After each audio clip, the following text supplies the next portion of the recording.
दोस्तों, अभी मैं उड़ीसा के मयूरभंज डिस्ट्रिक्ट के एक छोटे से गांव खिचिंग में हूँ। जैसे कहा जाता है कि भारत की एकता इसकी संस्कृति में निहित है, जो हमारे यहाँ 5000 साल से चली आ रही है।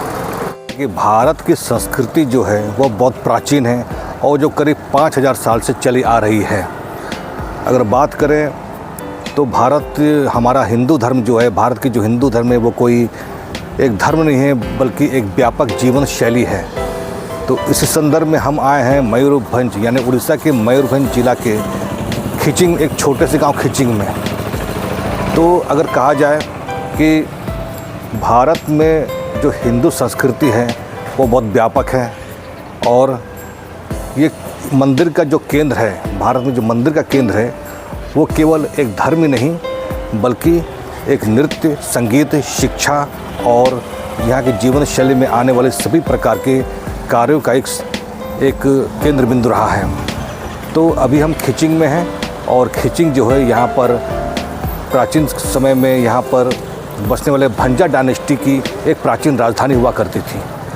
तो आइए अब बताएंगे इसके बारे में आगे विस्तार से और संक्षिप्त में आपको पहले इसके इतिहास के बारे में बताएंगे कि खिचिंग इसकी राजधानी जो बहुत ही उन्नत थी और प्रगतिशील थी।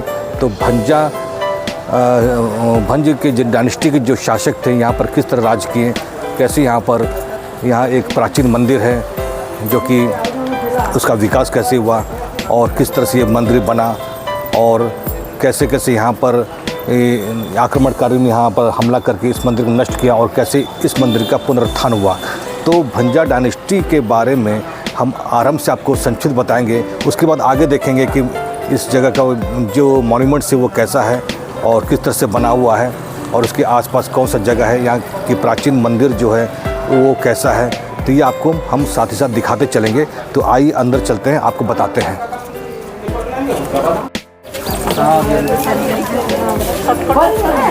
जैसा आप देख रहे हैं यहाँ से एंट्री गेट है। अगर आप अंदर जाना चाहते हैं तो आपको यहाँ से प्रसाद लेना पड़ेगा। ये प्रसाद काउंटर है और सबसे पहले प्रसाद लेना पड़ेगा, उसके बाद आपको यहाँ से टिकट लेना पड़ेगा और तब आप एंट्री कर सकते हैं। अगर आप प्रसाद नहीं लेना चाहते तो भी आप बिना टिकट के एंट्री कर सकते हैं। आपको दूर में देख रहे हैं कि ये आपका मंदिर है और इसके बारे में मैं आपको बताता चलूँगा।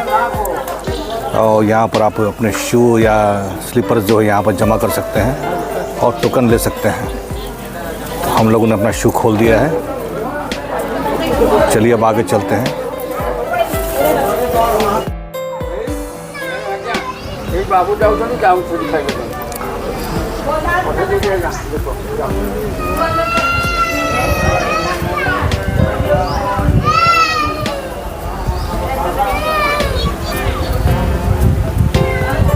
जैसा कि मैं बताया हूँ कि मैं अभी उड़ीसा के मयूरभंज डिस्ट्रिक्ट के एक छोटे से गांव खिचिंग में हूँ।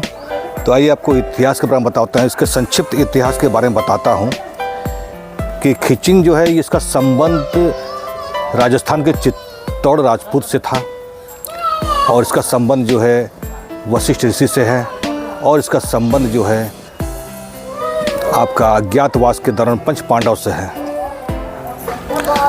तो कैसे इनका संबंध है बताऊंगा मैं आपको। तो पुराने जनश्रुति के अनुसार जैसे कहा जाता है कि इसके जो प्रथम राजा थे उनका नाम था वीरभद्र और जिन्हें आदि पुरुष कहा जाता था, आदि पुरुष। और कहा जाता था कि उनका जन्म जो हुआ है वो एक अंडे से हुआ है और उनका पालन पोषण जो है वशिष्ठ ऋषि ने किया है। तो चलते चलते मैं आपको इसके बारे में थोड़ी जानकारी देता जाऊंगा।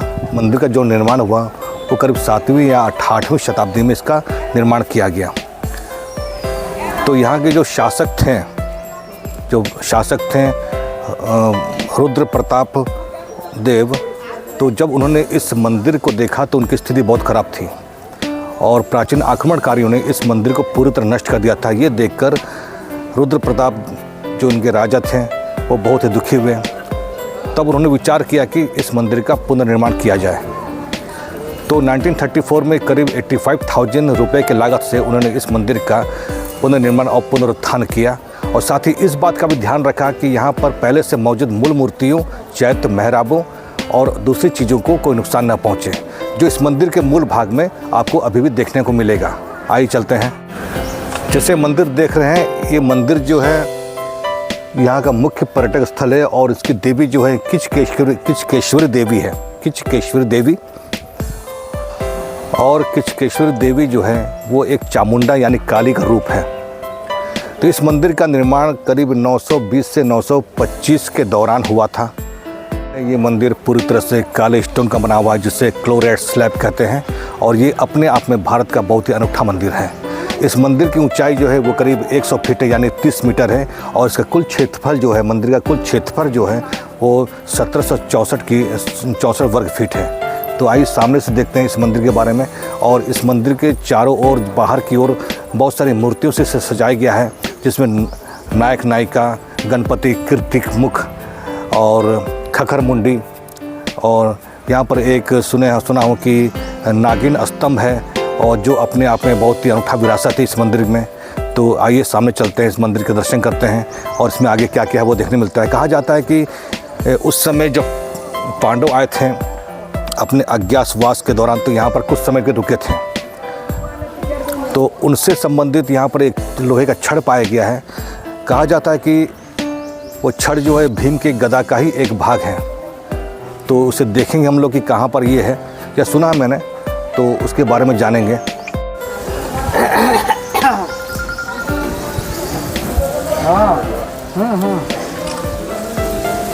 मंदिर है।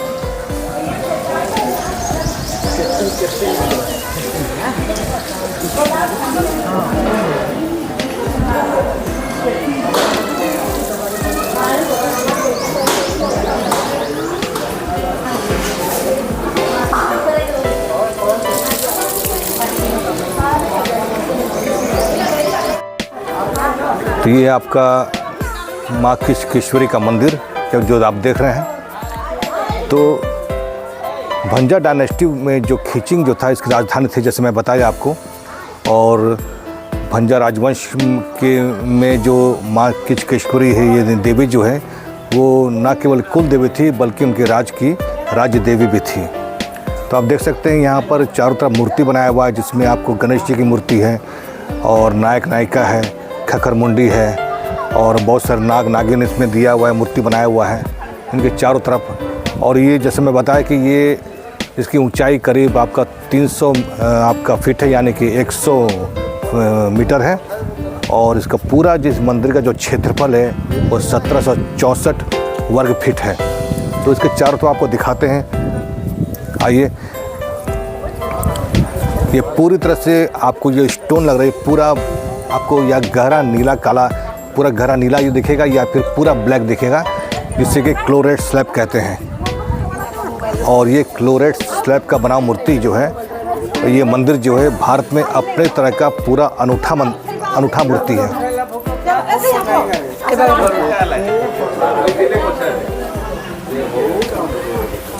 आप देख सकते छोटी छोटी मूर्ति बनी हुई है इसमें, और बीच में आपका खगर मुंडी की मूर्ति भी है, और ऊपर भी आपकी मूर्ति बनी हुई है।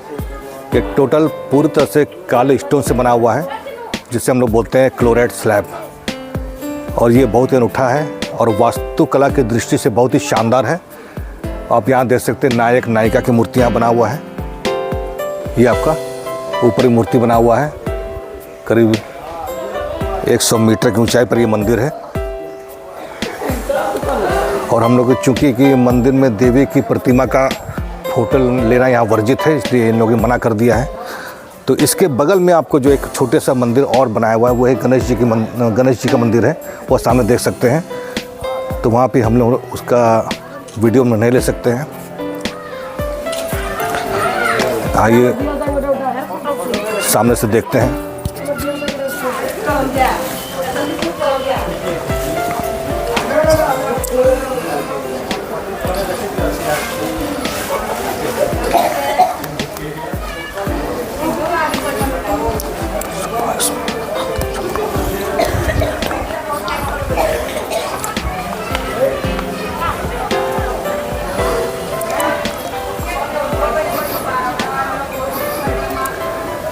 ये आप सामने देख सकते हैं कि म्यूज़ियम है। जस्ट मंदिर के आप बाएं तरफ देखेंगे कि एक म्यूज़ियम है, लेकिन अभी लगता है यहाँ कुछ काम चल रहा है, बंद है। तो समझे मेरा किस्मत ही ख़राब है कि जो यहाँ पर कुछ देख नहीं पाएंगे।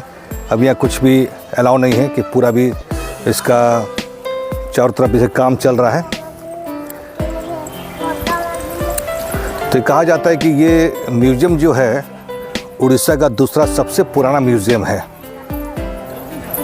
और इस म्यूज़ियम को बनाया गया था 1922 में राजा पूर्णचंद्र देव भंज द्वारा। तो राजा पूर्णचंद्र देव भंज जो थे वो इस म्यूज़ियम को बनाए थे, जो कि उड़ीसा का दूसरा सबसे पुराना म्यूज़ियम है और इसे 1922 में बनाया गया था। तो आर्कियोलॉजिकल सर्वे ऑफ इंडिया के द्वारा इस जगह जो खुदाई हुआ था उसमें बहुत सारी बौद्ध मूर्ति, जैन मूर्ति और बहुत सारी और भी मूर्तियाँ प्राप्त हुई थी और बहुत सारे सामान प्राप्त हुए थे, जिससे कि इस म्यूज़ियम में पूरी तरह से सहेज कर रखा गया है। अगर ये चालू होता तो मैं आपको दिखाता यहाँ पर। तो जितने भी मूर्तियाँ यहाँ बनी हुई हैं सबको यहाँ रखा गया है। और खिचिंग वंश जो है कि ये आपको प्रमाण है कि जितनी भी मूर्तियाँ यहाँ मिली है, चाहे वो बौद्ध धर्म की हो, जैन धर्म की हो, तो इससे ये प्रमाण मिलता है कि उस समय खिचिंग जो था बहुत ही उन्नतिशील अवस्था में था और उस समय ब्राह्मणवाद, बौद्ध धर्म और जैन धर्म तीनों धर्मों का समान रूप से सम्मान किया जाता था। तो इससे हम समझ सकते हैं कि उस समय के जो महाराजा थे वे सभी धर्मों के लोगों को आदर देते थे। तो इससे मैं एक छोटा सा आपको एक कहानी बताऊंगा। जब पंच पांडव अज्ञातवास में थे तो कुछ समय वे जो थे यहाँ पर रहे थे और उनकी संक्षिप्त कहानी ये है क्योंकि वे अज्ञातवास में थे तो उन्होंने अपना रूप बदलकर यहाँ एक विराट नगर था, वहाँ रहते थे, वहाँ के महल में रहते थे और महल के राजा जो थे बहुत शक्तिशाली थे और उनका एक मंत्री था। तो आपने महाभारत में कीचक वध सुना होगा, भीम और कीचक के बीच जो लड़ाई हुई थी, तो भीम ने कीचक वध किया था। तो उस महल में पंच पांडव अपना रूप बदल कर रहते थे, जिसमें द्रौपदी जो थी वो सेविका के रूप में थी और अर्जुन जो थे वो संगीत सिखाने वाले के रूप में थे और भीम एक रसोइया थे। तो उसी समय कीचक जो था वो भी वो सेनापति था और वह द्रौपदी पर आसक्त हो गया, मोहित हो गया और द्रौपदी उस समय दासी मालिनी के रूप में रहती थी। तो कीचक जो था वो द्रौपदी को ऑफ़र किया कि मेरे पास आ जाए, तो द्रौपदी ने उसे मना कर दिया। तो ये बात द्रौपदी ने अपने पति भीम को बताया। तो भीम, अर्जुन और द्रौपदी ने आपस में एक प्लान बनाया कि किस तरह कीचक को सबक सिखाया जाए। तो भीम ने द्रौपदी से कहा कि तुम कीचक को अर्धरात्रि में उसे अपने शयन कक्ष में, नृत्य कक्ष में बुलाओ। तो ये प्लान के साथ जब कीचक नृत्यशाला पहुंचा तो उसने देखा कि द्रौपदी जो है अपने शयन कक्ष में निद्रा कर रही है, सो रही है। तो कीचक द्रौपदी के पास गया, लेकिन असल में भीम द्रौपदी के बदले में वो शयन कक्ष में सोया हुआ था। तो इस बीच दोनों में मल्ल युद्ध हुआ। मल्ल युद्ध से पूरा आवाज़ ना आ सके, इसलिए अर्जुन जो एक नृत्य शिक्षक थे, वह संगीत सिखाते, उन्होंने उस समय संगीत की आवाज़ को बहुत जोर कर दिया, जैसे कीचक और भीम के जो मल्ल युद्ध हो रहा था उसमें उसकी आवाज़ बाहर सुनाई न दे और दोनों के बीच में भयंकर युद्ध हुआ और भीम ने कीचक का वध कर दिया। तो अज्ञात काल के समय में जब ये पंच पांडव यहाँ थे तो इस तरह का कीचक वध जो ये घटा था। तो उसी से संबंधित यहाँ पर एक स्मारक, अभी हम वहाँ जाएंगे। वो स्मारक क्या है कि वहाँ पे एक लोहे का छड़ पड़ा हुआ है, जिसे कहा जाता है कि वो भीम के गदा का ही एक भाग था और उस स्मारक के चारों ओर अगर उस छड़ को लेकर घुमा जाता है तो कहते हैं कि उसको छड़ को लेकर के उस स्मारक के चारों घुमने से सभी इंसान के सभी पाप धुल जाते हैं। तो आइए पता करते वो छड़ कहाँ पर देखते हैं।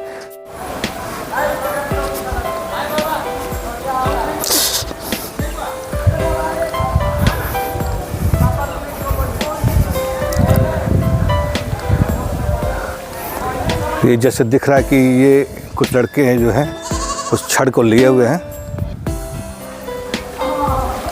जैसे कि बहुत भारी है। तो स्मारक भी लगता है ये कुछ टूटा हुआ लग रहा है कि शायद कंस्ट्रक्शन में है। ये टूटा हुआ है क्या? ये इसको लेके घूमना है ना? कहाँ घूमना है?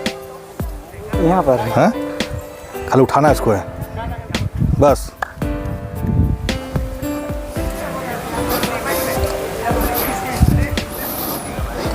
ये आप देख सकते हैं एक पेड़ है, पेड़ के नीचे ये आपका लोहा का छड़ है जो कि सही में भारी है। और कहते हैं कि ये आपका छड़ जो है ये भीम के गदा का ही एक भाग है और लोग इसे उठाते हैं। तो इसे उठा करके इससे अगर इसके चारों ओर परिक्रमा करते हैं तो कहा जाता है कि इससे सारे पाप जो हैं वो धुल जाते हैं। तो है काफ़ी भारी है, तो मैं तो बस छू दिया तो लगता है कि मेरा आधा पाप तो ख़त्म हो गया होगा। तो ठीक है,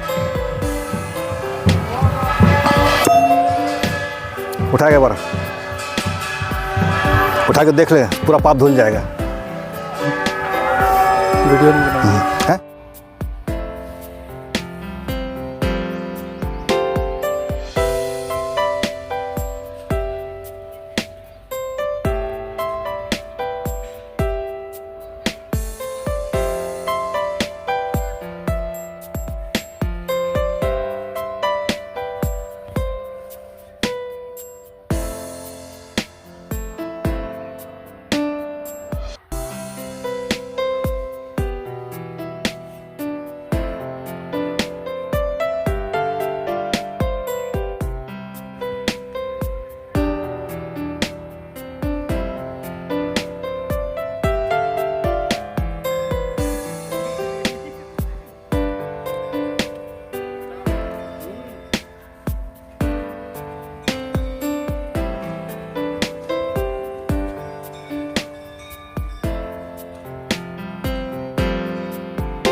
तो दोस्तों कैसा लगा आप लोगों को ये मंदिर और इसके आसपास का प्रांगण? तो जहाँ तक यहाँ आने की बात है तो खिचिंग आने के लिए आपको बालासोर से 205 किलोमीटर, बारीपदा से 150 किलोमीटर, बड़बिल से 80 किलोमीटर और केओंझर से 50 किलोमीटर की दूरी तय करना पड़ेगा। और आप यहाँ सब परिवार आ सकते हैं। और विशेष बात यह है कि शिवरात्रि समय अगर आइएगा तो यहाँ आपको ज़्यादा आनंद आएगा, क्योंकि शिवरात्रि में यहाँ पर 12 दिन का पूजा का आयोजन होता है और इस दौर यहाँ बहुत बड़े मेले का आयोजन होता है, जिसमें आसपास के ज़िले और अगल बगल के राज्यों से बहुत सारे श्रद्धालु यहाँ आते हैं और मेले का आयोजन लेते हैं, पूजा पाठ करते हैं। आप ये देख सकते हैं इस मंदिर प्रांगण में ये मार्केट है जहाँ पर ग्रेनाइट की बनी हुई बहुत सारी आपको मूर्तियाँ देखने को मिलेंगी। आप यहाँ से मोल भाव करके इन मूर्ति को ले सकते हैं, जिसमें बहुत सी मूर्तियाँ भी हैं, घरेलू सामान भी है। इसमें ग्रेनाइट पत्थर का शिवलिंग है, चकला है और रसोई के बहुत सारे सामान हैं। तो आप यहाँ आए तो ज़रूर यहाँ पर आप इन मूर्तियों को, इनसे ग्रेनाइट पत्थर से बने हुए अन्य सामान को ले सकते हैं। तो बताइएगा दोस्तों मेरा ये वीडियो कैसा लगा। वीडियो को शेयर कीजिएगा, लाइक कीजिएगा। अगर आप मेरे इस चैनल में नए हैं तो इसे सब्सक्राइब ज़रूर कीजिएगा। धन्यवाद।